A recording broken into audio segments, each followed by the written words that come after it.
October மாதத்தில் அந்தி மழை வானத்தில் வானவில்லை ரசிக்கிறந்தேன். அந்த நேரத்தில் யாரும் இல்லை தூரத்தில் இவள் மட்டும் வானவில்லை ரசிக்க வந்தாள்.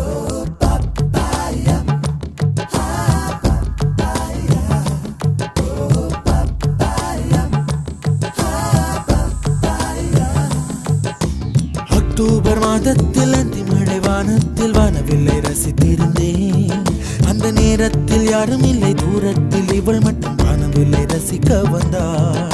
அன்று கண்கள் பார்த்து கொண்டோ உயிர் காற்றை மாற்றி